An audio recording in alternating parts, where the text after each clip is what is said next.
సరికొత్త వీడియోతో మీ ముందుకు వచ్చాం. ఆవియాన్సేవ డైరెక్షన్లో జూనియర్ ఎన్టీఆర్ హీరోగా దేవరా పార్ట్ 1 మనకి ఈరోజు మన ముందుకు వచ్చింది. ముందుగా ఆ సినిమా రివ్యూ చెప్పే ముందు మా ఛానల్ సబ్స్క్రైబ్ చేసుకోండి, లైక్ చేయండి, షేర్ చేయండి. చూస్తున్నారు కానీ ఎవరు సబ్స్క్రైబ్ చేసుకోవట్లేదు, ప్లీజ్ సబ్స్క్రైబ్. కొట్టాల సేవ డైరెక్షన్లో జూనియర్ ఎన్టీఆర్ హీరోగా దాదాపు జూనియర్ ఎన్టీఆర్ 6 సంవత్సరాల తర్వాత సింగిల్ షో ఈరోజు మనకి దేవరా పార్ట్ 1 రూపంలో మన ముందుకు వచ్చింది. అయితే కొట్టాల సేవ ఆచార్య ఫ్లాప్ మూవీ డిజాస్టర్ తర్వాత కొట్టాల దేవరా పార్ట్ 1 మనకు తెర ముందుకు ఎక్కించారు. అదేంటంటే కథ విషయానికి వచ్చేస్తే ఎర్ర సముద్రానికి 4 ప్రాంతాల వారు ఉంటారు.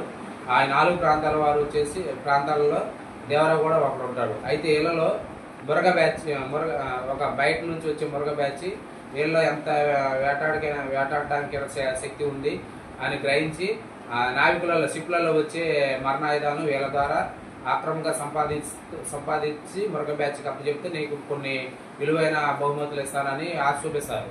అయితే దేవరా కొన్నాళ్ళకి గ్రహించి ఈ మరణాయుధాలు మనకే హాని కలిగిస్తున్నాయి అని గ్రహించి ఇక నుంచి మనం ఎలాంటి పని చేయొద్దు అని భైరవ బ్యాచ్ని కానీ మిగతా వాళ్ళ ప్రజలు కానీ ఒప్పిస్తారు. అయితే దానికి ఎటువంటి భైరవ బ్యాచ్ అంగీకరించదు.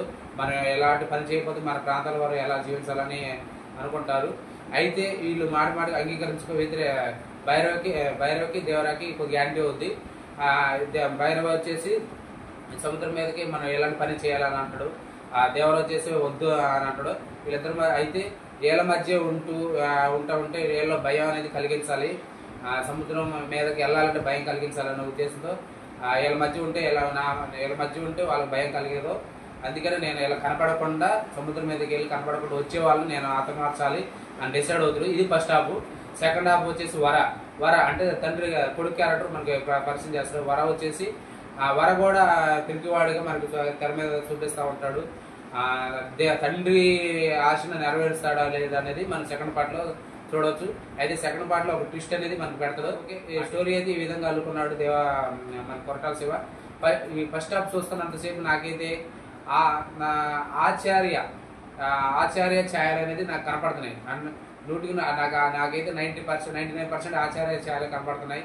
ఆ అడవులు చూపించడం తర్వాత నా ఫస్ట్ హాఫ్ మొత్తం చాలా స్లోగా దాదాపు 20 నిమిషాలు సినిమా పడిన 20 నిమిషాల దాకా హీరో కనపడాడు, దేవరా కనపడాడు. ఆ తర్వాత ఈ స్టోరీ అనేది మనకి లాస్ట్లో అంటే సెకండ్ హాఫ్కి ఫస్ట్ హాఫ్కి ఇంటర్వెల్కి బ్యాంక్కి ఒక 20 నిమిషాల ముందు దాకా కూడా స్టోరీలోకి వెళ్ళడు. అదే కొట్టాల సేవ స్టోరీలోకి వెళ్ళలేదు. స్టోరీ ఏంది మనకు అర్థం కాదు. ప్రేక్షకులకి సహనానికి పరీక్ష పెట్టినట్టు ఉంటుంది ఫస్ట్ హాఫ్ మొత్తం. ఎందుకంటే ఎటువంటి కామెడీ ఉండదు, ఏదో స్టోరీ నడుతూ ఉంటుంది కానీ ఆ స్టోరీలోకి ప్రేక్షకుడు ఇంకా కనెక్ట్ కాడు. అంటే దాదాపు ఇంటర్వెల్కి బ్యాంక్ 20 నిమిషాల ముందు మాత్రం జరుగుతూ ఉంటుంది. 20 నిమిషాల తర్వాత నుంచి మనకు అర్థమైంది ఇదే స్టోరీ అనేది. ఇది ఫస్ట్ హాఫ్ చాలా స్లోగా నరేషన్గా ఉంటుంది. కాకపోతే ఆయుధ సాంగ్ మాత్రం ఫస్ట్ హాఫ్లో హైలైట్గా ఉంటుంది. తర్వాత కొన్ని ఫస్ట్ హాఫ్లో గూస్ బంప్స్ వచ్చే సీన్స్ ఉంటాయి. ఇంటర్వెల్కి బ్యాంక్ పాయింట్ హైలైట్గా ఉంటుంది. అక్కడ మాత్రం ఫ్యాన్స్తో విజిల్ అయిపోయింది, గూస్ బంప్స్ వస్తాయి. ఆ ఫైట్ మటుకి ఎక్సలెంట్గా పెట్టాడు కొరటాల శివ, ఎక్సలెంట్గా ఉంటుంది. సెకండ్ హాఫ్ వచ్చేసి ఫస్ట్ హాఫ్లో ఏమాత్రం కామెడీ ఉండదు. సెకండ్ హాఫ్లో వచ్చేసి మనకు వరతోనే కొద్దిగా ఒక 20 నిమిషాల దాకా కామెడీ చేపిస్తారు. అంటే కొడుకు క్యారెక్టర్తో ఏది హీరో మధ్య వచ్చే సన్నివేశాలు కొద్దిగా కామెడీగా ఉంటాయి.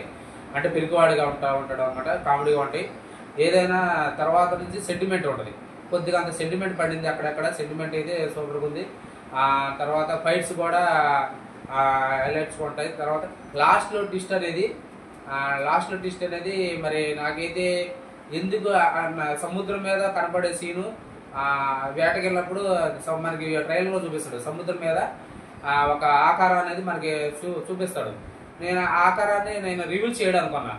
మరి ఇది బాహుబలిలో కట్టప్ప ఎందుకు చంపాడు అనే దాని మీద ప్రేక్షకుడిని ఆ కుతూహలం కలిగించడానికి ఆ సీన్ అనేది రివీల్ చేయడం అనుకున్నా. మరి ఆ రివీల్ చేశాడు. ఆ రివ్యూలో అనేది వర అనేది రివీల్ చేసేసాడు. ప్రేక్షకుడికి 100% రివ్యూల్ ఇచ్చేసాడు. మరి తండ్రి చనిపోయాడా, దేవరా చనిపోయాడా, నిజంగా చనిపోయాడా, ఎవరు చంపారు అనేది మనకి సెకండ్ హాఫ్లో పార్ట్ 2లో మనం చూడబోతున్నాం. ఇది నా తెలిసి కొట్టాల శివ పెద్ద స్టోరీయే రాసుకున్నాడు నాకు తెలిసి. మరి సెకండ్ హాఫ్ పార్ట్ 2లో ఎటువంటి స్టోరీ ఉంటుందో అనేది మనం చూడాలి. ఎందుకంటే ఆల్రెడీ మరి అక్కడ సముద్రం మీద ఉన్న పార్ట్ రివీల్ చేశాడు. అక్కడ సముద్రం మీద ఒక ఆకారంలాగా కనపడే ముసుగేసుకుని ఆకారంగా కనపడే పాటని సీన్ని రివీల్ చేశాడు. మరి తండ్రి చనిపోయాడా, నిజంగా వరం చేతిలో చనిపోయాడు అనేది సంగతి అనేది మనకి పార్ట్ 2 కోసం వెయిటింగ్ చేయాలి. ఇది సినిమా ఇది. మరి పార్ట్ 2లో ఎటువంటి అంటే భైరవాన్ని కానీ చంపడం కానీ ఎటువంటి చూపించలేదు కాబట్టి నాకు తెలిసి భైరవ్ క్యారెక్టర్ పార్ట్ 2లో ఉంటుంది. హీరోయిన్ క్యారెక్టర్ వచ్చేసి ఓన్లీ సాంగ్స్ మాత్రమే అక్కడ యూజ్ చేశాడు. అక్కడ ఉన్న ఒక అర్ధగంట మాత్రం హీరోయిన్ అందాలు ఉంటుంది కాబట్టి చుట్టుమల్ల సాంగ్ కోసం నాకు తెలిసి ఎన్టీఆర్ ఫ్యాన్స్ మళ్ళీ వెళ్ళొచ్చు అనమాట. అలా ఉంది చుట్టుమల్ల సాంగ్స్. ఆ ఫ్యాన్స్ తో విజులేపిస్తుంది అనమాట. ఉన్న కాసేపు అయినా జాన్వీ కపూర్కి ఎటువంటి రోల్ పడలేదు. మరి పార్ట్ 2లో ఏమైనా రోల్ ఇస్తారో ఏమో చూడాలి. ఆ చుట్టుమల్ల సాంగ్ అయితే హైలైట్ ఉంటుంది. కాకపోతే దావుదు సాంగ్ అనేది తీసేశాడు. మరి పార్ట్ 2లో ఉంటుందో చూడాలి. ఇదండి మరి సినిమా వచ్చేసి దేవరా అయితే నాకైతే ఆశ్చర్యం చేయాలో 100% కనపడ్డాయి. ఇది ఫస్ట్ హాఫ్ మాత్రం. సెకండ్ హాఫ్ మాత్రం బాగా ఫస్ట్ హాఫ్ లో చాలా స్లోగా ఉన్న సినిమా చాలా లేసిద్ది అనమాట సినిమా. సెకండ్ హాఫ్ లో కూడా అక్కడక్కడ స్లోగా ఉన్నట్టు అనిపిస్తుంది. ఇది అండి సినిమా స్టోరీ. మరి దేవరా ఆశయాన్ని కొడుకు నెరవేర్చాడా అనేది సినిమా కాన్సెప్ట్ అనమాట. కొడుకే నెరవేర్చాడా, నిజంగా దేవరా అనేవాడే నెరవేర్చాడు అనేది మరి పార్ట్ 2లో చూడబోతున్నాం. ఇదండి సినిమా. అయితే సంగీతం బీజం వచ్చేసి అక్కడక్కడ పండింది.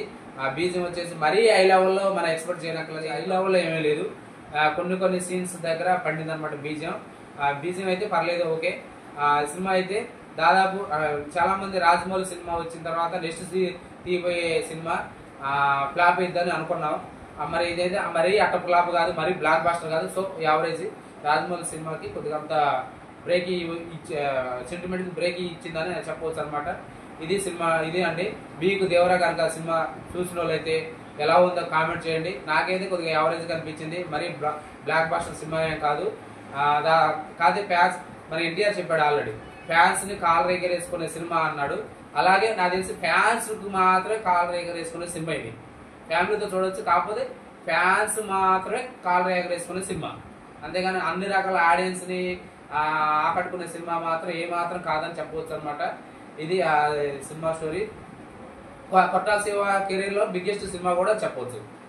నాకు తెలిసి ఈ సినిమా మీద జనతా గ్యారేజ్ సినిమా అనేది బాగుంది నాకు. అది ఎందుకంటే కొద్ది మెసేజ్ ఇచ్చాడు, దాంట్లో కొద్ది కామెడీ ఉంది. జనతా గ్యారేజ్ మూవీ అని కొద్దిగా చెప్పొచ్చు. ఇదండి దేవరా మేము ఇచ్చే రివ్యూ అనమాట. మీరు కనుక సినిమా చూస్తే సినిమా ఎలా ఉందో కామెంట్ రూపంలో తెలియజేయండి. మా ఛానల్ సబ్స్క్రైబ్ చేసుకోండి.